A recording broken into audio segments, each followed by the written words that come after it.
संसार से मुक्ति नहीं मिलेगी। जिसके लिए तप किया जा रहा है वही मिलेगा।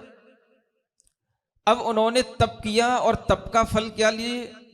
तो भाई हमें स्वर्गलोक मिले, कि हमें धन मिले, कि हमें प्रतिष्ठा मिले, कि हमें इस तरह के इंद्रियों के सुख मिले, ये सब उन्होंने अपने मन में सोच रखा है। आचार्य समंतभद्र महाराज बहुत ही वैज्ञानिक आचार्य हुए और जिन्होंने हर चीज को बड़ी लॉजिकली हमेशा प्रेजेंट किया। आपके अंदर कोई भी विचार चल रहा है, वो विचार महत्वपूर्ण है, आपकी क्रिया महत्वपूर्ण नहीं है कि आप क्या कर रहे हो।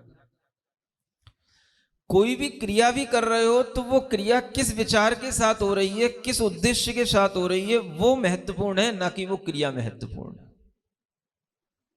क्योंकि आपको मिलेगा वही जो आप भीतर से इच्छा करोगे।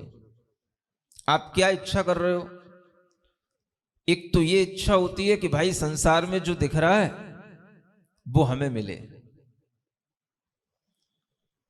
तो जिसको संसार में देख करके संसारी जीवों के पास जो है संसार की चीजों को लेने की इच्छा जिसके अंदर है, तो वह जीव संसार से मुक्त कैसे होगा भला?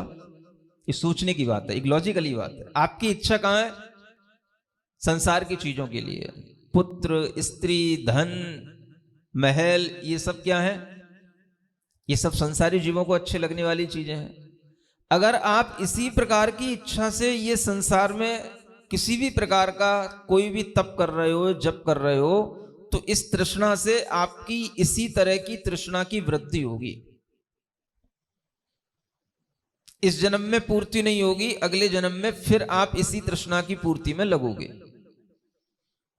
फिर आपके उद्देश्य में वही तृष्णा रहेगी, तो फिर वही तृष्णा के उद्देश्य की पूर्ति में फिर जब तप करोगे और फिर जो है उस तृष्णा के लिए फिर और आगे बढ़ाओगे।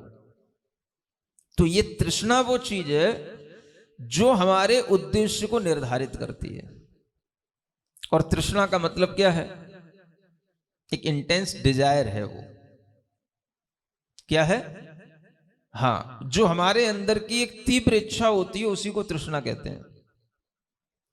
अब वह जो इच्छा है वह एक तरफ ये भी है कि अच्छे पुत्र पुत्रियां मिले, धन मिले, वैभव मिले, लोक में प्रतिष्ठा मिले, एक ये भी तृष्णा की चीजें हैं। और जब ये तृष्णा की चीजें रहेंगी तो जब से भी यही मिलेगा, तब से भी यही मिलेगा। और जब तक संसार है तब तक आपको कभी ये मिलता रहेगा, कभी छूटता रहेगा। फिर आप इन्हीं को लेने के लिए फिर जब तप करोगे और फिर इन्हीं को प्राप्त करोगे और फिर इसी से अपनी तृष्णा और बढ़ाओगे। आप सोच सकते हो कि ऐसे भी तपस्वी होते हैं जो पुत्र प्राप्ति की इच्छा से तप करते हैं। सुन रहे हो? हाँ, पुराणों में ये आपको लिखा हुआ मिलेगा।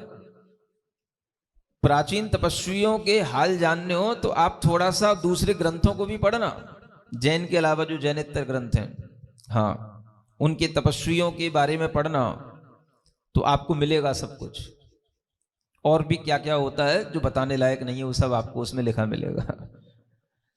तो ये सब तृष्णाएं जब तक जीव के अंदर रहती हैं तब तक वह जीव किसी भी तरह के तप करेगा तो उससे क्या प्राप्त करेगा। और आचार्य समंतभद्र के सामने ऐसे तपस्वियों की संख्या अधिक थी।